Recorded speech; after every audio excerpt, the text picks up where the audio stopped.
Posterizer.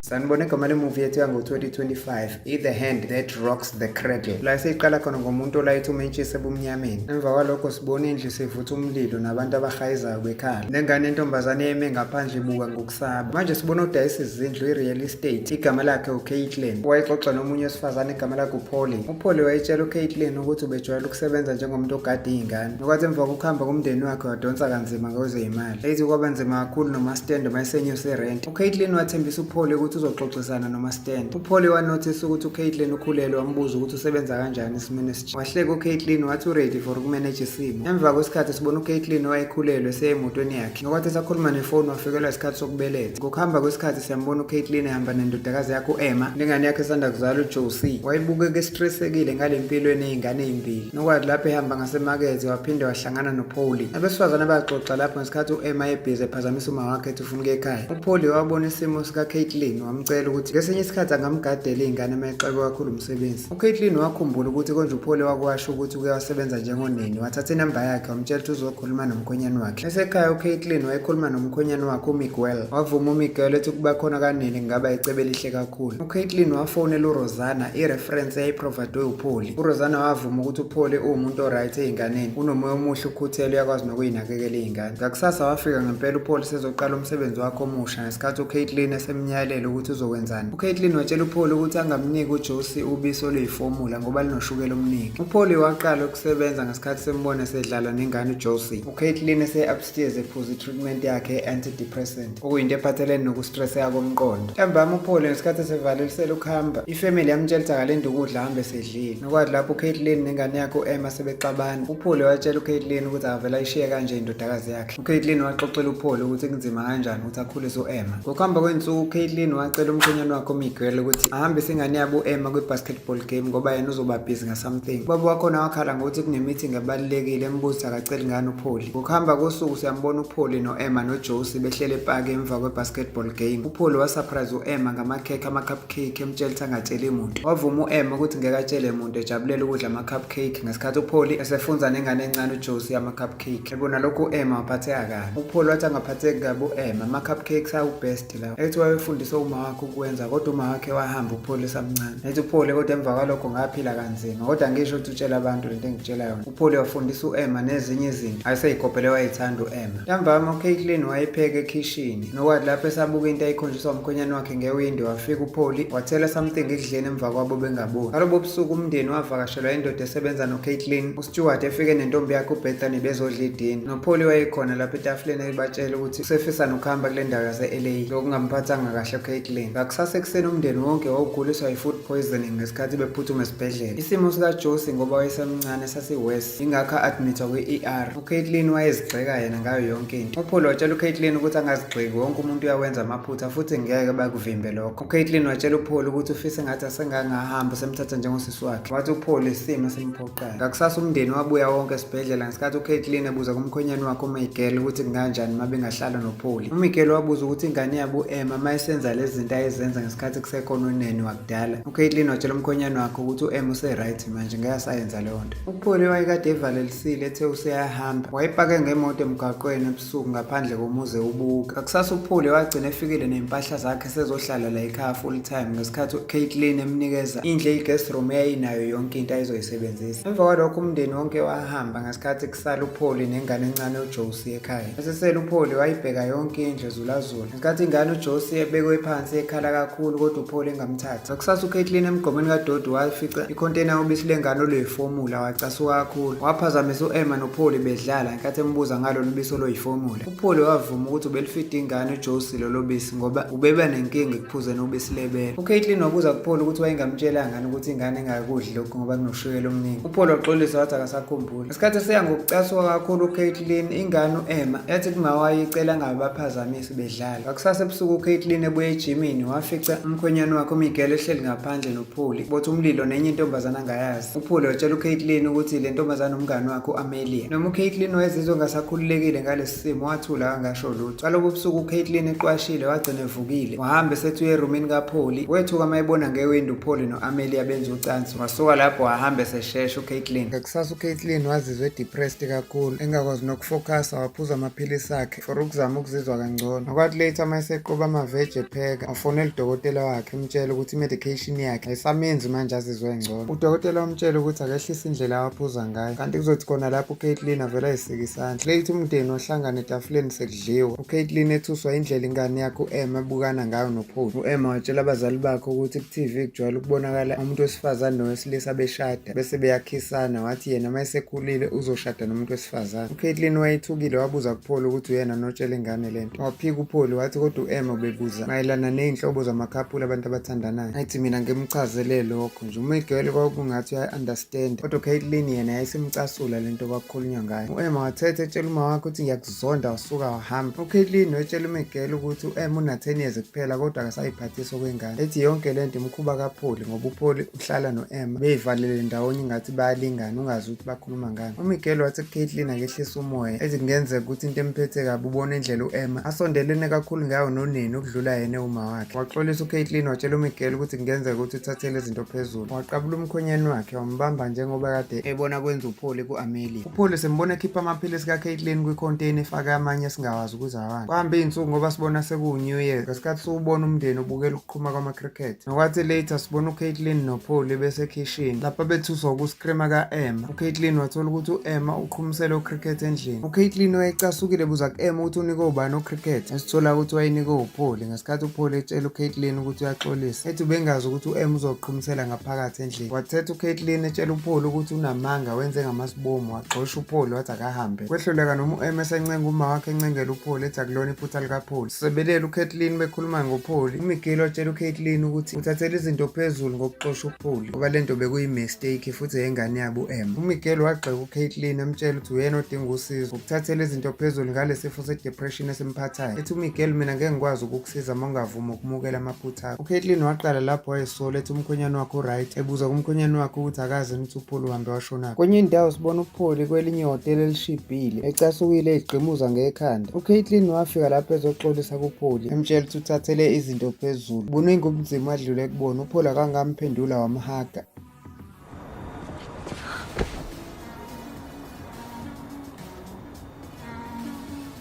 Ngakusasa uCaitlin le ndaba wayexoxela uStuart. uStuart watshela uCaitlin ukuthi awuhlanye ekhanda Caitlin ethi ngisola uneni lo omusha lokugadela iy'ngane ngisafuna ukwenza uphenyo ngaye ngimthola ukuthi ubani. Ngokuhamba isikhathi uPaul wathi engena wethuka uPaul mayefica kukhona uStuart wathi uStuart ubezobheka ama-renovation wathi uPaul into ekuleli kamera njengoba esehlala khona iyimfihlo yakhe. uStuart waxolisa wahamba. Nokwathi lapho esefika ekhaya lakhe uStuart siyathola ukuthi wayebuye noplastiki womgqomo kadoti kaPaul. Wafica izinto phakathi njenge-tamponade isebenzile nekani le-drink ayithatha kulona i-DNA kaPaul. Ngasesayidini laCaitlin wayeseze wakhathala efonela uRosanna oyi-reference ya-approve ukhe. Kodwa this time ifoni yayisikhala engasabanjwa umuntu. Wasuka lapho wasesha inamba ku-Google emolela kwe-recreation center. uCaitlin wahamba waya kuleyo recreation center wawuhlangana ngqo face to face noRosanna. uCaitlin watshela uRosanna ukuthi ngize la mayelana noPaul engingasakhululekile ngokuba khona kwakhe phakathi kwey'ngane zabo. uRosanna waphatheka kabi ngoPaul wabuza ukuthi usebuyele kuma-drugsini. uRosanna wathi mase ngikhuluma iqiniso uPaul ngahlangana naye e-rehab. uPaul wayengena ndawo wayelala emotweni ngalezo sikhathi ehlukunyezwa i-boyfriend yakhe. Wathi uRosanna ngaqamba amanga ngoPaul ngoba ngifuna sizakale kodwa yena eqinisweni wayengakaze asebenze njengoneni. uCaitlin wacasuka kakhulu ethi akakholwa nokuthi siyiqinisa isitori sokuthi kade ehlukumezeka. wagxeka lesisalukazi esiwuRosanna esiphambi kwakhe for ukuqamba amanga ethi sesibeke impilo yey'ngane zakhe engcupheni wasuka lapho wahamba. noStuart naye ubenze uphenyo ngoPaul wayethola ama-results amthusayo ngoPaul ngesikhathi esesendele uCaitlin imessage ukuthi akamfonele back ngokushesha bahlangana. Wenza ne-printout yesihloko esasikwi-newspaper esasimayelana nomlilo wabulala amalunga amathathu omndeni ekwasenda khona indodakazi yabencane. Esefikile ekhaya uCaitlin watshela umkhwenyana wakhe uMiguel ukuthi uPaul ubeqamba amanga ngoba ne-reference yayibaxhumanisile kwayona ibiyifake. uMiguel wavele wacasukela unkosikazi wakhe embuza ukuthi usaqhubeka nalento yakho namanje yokujahana nalo muntu wesifazane noma sekulate kanje ingabe unakekela ingane yakhe encane elambile. Emnyango kaStuart kwafika uPaul ngesikhathi ethi uStuart bengikufonelele ukukubiza ukuthi ngifuna ukuxolisa kuwena about lento eyenzeke lezolo. Bobabili babuye bazohlala phansi ngesikhathi uStuart etshela uPaul ukuthi ngiyakwazi igama lakho langempela ukuthi uRebecca, wakhulela eSan Bernardino. Ekuvelayo ukuthi uCaitlin naye wakhulela kuleyo ndawo futhi igama laCaitlin langempela yena uJennifer. Okuthusayo ukuthi siyathola ukuthi abazali bakaPaul bashona nodadewabo omncane besha emlilweni ngesikhathi kushindla. Ngaleyo ndlu umlilo wawukade ubaswe uCaitlin. uStuart wathi kungenzeka ukuthi uCaitlin khona into eyayinzima imphethe eyamenza wenza yonke leyo nto. Kodwa uPaul waphikisa uStuart wathi ayikho leyo nto, waphinde wachaza ukuthi impilo yakhe uPaul yaba nzima kanjani ngenxa kaCaitlin. Ethi wayishintshe negama waba uCaitlin wahamba ngemva kwengozi. uPaul wabuza ukuthi ubusumtshelile uCaitlin, waphika uStuart wathi cha, ubefuna ukuqala akhulume noPaul. Ngaleso sikhathi uPaul wacela ukuya etoilet, uStuart wamkhombisa. uStuart wayekhuluma noPaul emi ngaphandle emncenga ukuthi ucela axolele uCaitlin, nokwathi emva kwalokho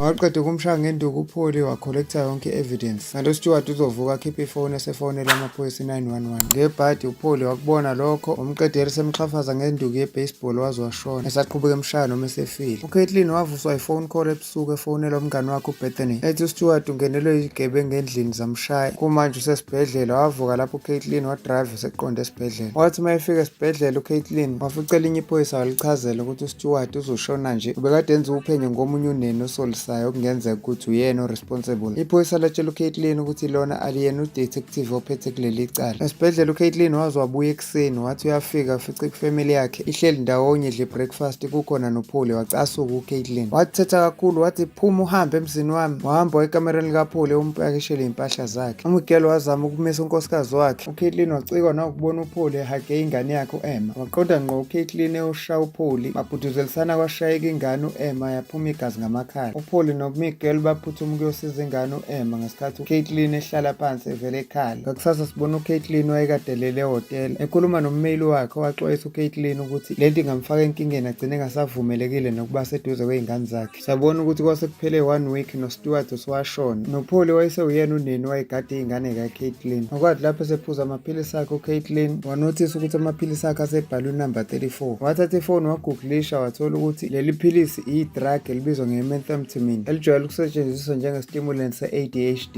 Emva kokubona lokhu uCaitlin wahamba eseya kwi-basketball game yengane yakhe uEmma, la wafika khona waxolisa wamtshela ukuthi ngezinye iy'khathi ubuyathanda ukukhontrola kakhulu ngokuthi yena wayekhule eyingane engekho umuntu emnakekelayo. noEmma wavuma waxolela uma wakhe, wamkhombisa i-newspaper eyayinaleso sihloko somlilo ayintshontshe ekamereni likaPaul. Wathi uma ebuka lelo phepha uCaitlin wakubona ukuthi kanti kwenzakalani, wakhala kakhulu. Nkathi uEmma etshela uma wakhe ukuthi akaboni into erong yena, ethi ngoba noPaul engenabazali wakhule ey'ntandane yingakho ezama kakhulu ukuthi abe yingxenye yalo mndeni. Wathi esebuyela ekhaya uCaitlin wafica uPaul wambiza ngegama lakhe langempela ukuthi uRebecca. Bobabili baba ndawonye ekhishini ngesikhathi uMiguel waye kwi-basketball game yengane yabo ezama ukufonela unkosikazi wakhe uCaitlin engamtholi. Wasola ukuthi kungenzeka ukuthi unkosikazi wakhe usewuhlukumeza lo nini futhi wabiza ingane yakhe uEmma ngokushesha ethi abahambe. Ekhaya uCaitlin wayexolisa kuPaul emtshela ngendlela ubaba kaPaul kade emhlukumeza ngayo, ethi uCaitlin wehluleka ngisho etshela abazali bakhe nesikole akekho umuntu owayemkhona. uPaul wathi kuCaitlin leso story amanga futhi uduty. Isitori sesibuyisele ekuqaleni kwemovie la sibona khona uPaul esemncane ekhala ebuka indlu yakubisha, okuyilapho abona khona uCaitlin wayekade eshisa umuzi ebaleke eyosithela.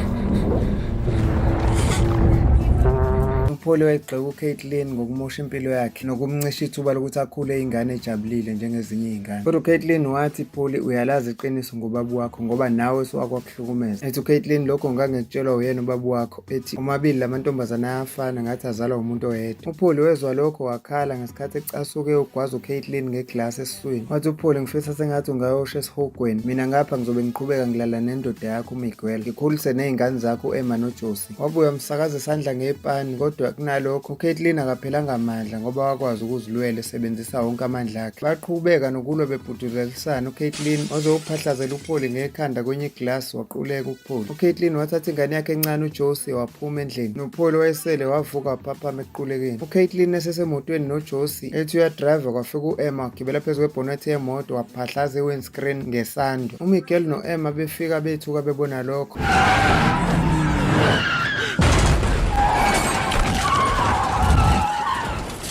uCaitlin nengane uJosie basinda kuloko kushayisana. uMiguel waphuthuma kunkosikazi wakhe ethi uyaxolisa ngokungamkholwa. uCaitlin waphuma emotweni eseyobheka uPaul ofayo, ekwase kuphume nengalo kaPaul yahlala eceleni ehopha. Nokuyilapho uCaitlin ayebuka khona uPaul esefa, eshaya khona kakhulu nembeza wakhala. Wafika nengane yakhe u-Emma bakhala bobabili. Nokwathi lapho sekwadlula isikhathi sibona uCaitlin owayehleli yedwa ethule ebuka umlilo. Kwafika umkhwenyana wakhe uMiguel wazohlala phansi emtshela ukuthi yonke into izolunga, ethi nengane yabo u-Emma wazi yonke into kuzoba right. u-Emma simbone sesixoxela ingane yakhe ube encane uJosie, le ntombazane yakhe okuthiwa uRebecca eyakhula ingenabazali yaze yahlala ey'ntandaneni. Waqhubeka wenza lezi zinto ayey'fundiswa uPaul, okukhombisa ukuthi noma wayesefile unini kodwa wayesengenile emqondweni ka-Emma. Siyayibeka lapha namhlanje, ungaphuthelwa imuvi elandelayo izo-uploada ngekudala.